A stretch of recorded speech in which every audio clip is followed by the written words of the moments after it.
Alright, so Fisker is at $14.65 with a market cap of 4.06 billion, and we are headed down. So this sucks, but it's to be expected. If you watch my previous videos, the EV market, we had a sell-off, and sadly Fisker benefited from that run-up, and now we're going to see probably a lot lower, but who knows.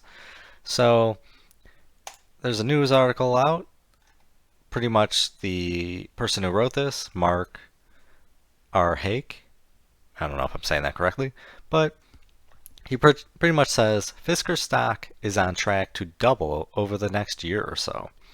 So Fisker has signed a definitive agreement with Magna International to make its new Ocean electric SUV. I took another look as what I wrote in December. I believe that the analysis still stands, especially now that the Magna deal is finalized. And I believe Fisker stock is likely worth $26 and $30. So Fisker says it now has all the money it needs to start producing the Ocean SUV by fourth quarter of 2022. In other words, it won't need to raise any more capital that would dilute existing shares. So now if you're familiar with NIO has been diluting its shares. I believe it's happened twice in the last year. So you do not want to see share dilution. It hurts you. You don't want to see it as an investor. Even if it provides some benefit down the line, investing wise, you don't want to see that just because it hurts you in the right now. And anything could happen. So if share dilution happens, stock could tank more, and you're out a ton of money. It's just as simple as that.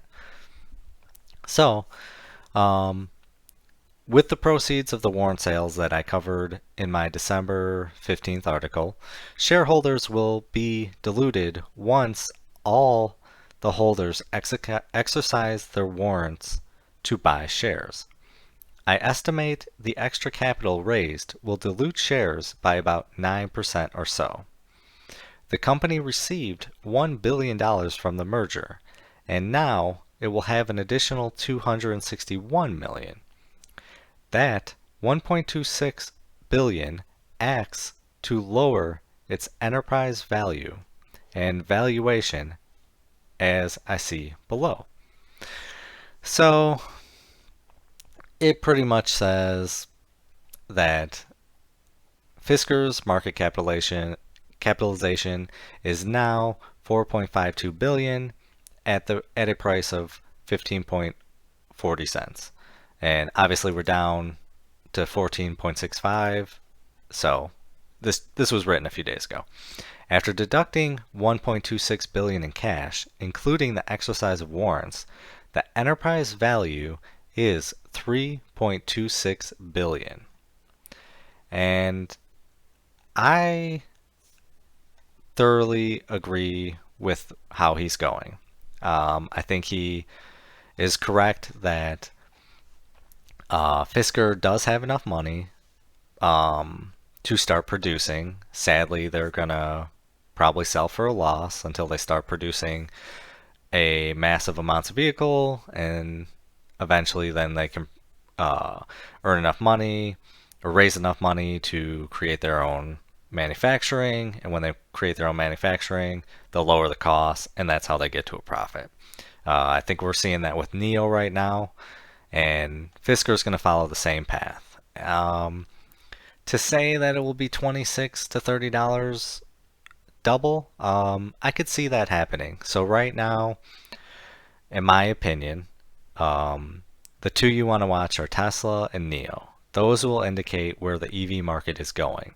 So you're going to see the market flooded with a ton of EV vehicles in the future, and we could have a potential rally in the EV market again due to those two, and Fisker may benefit. So I don't think we're too far off. Once they get producing, I think they're going to hop on, everyone's going to hop on that bandwagon like they did with NIO and I think it's Xpeng Motors.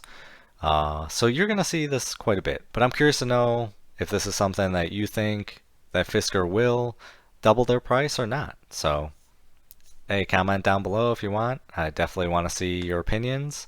I think we're gonna hit there eventually. I just don't know if it's gonna be in a year. So, stay on top of it. Do your own research. Have some fun. Make some money. Video is not financial advice. Any statements made are my views and is for entertainment purposes only and should not be taken as financial advice. Do your own research before making any financial investments.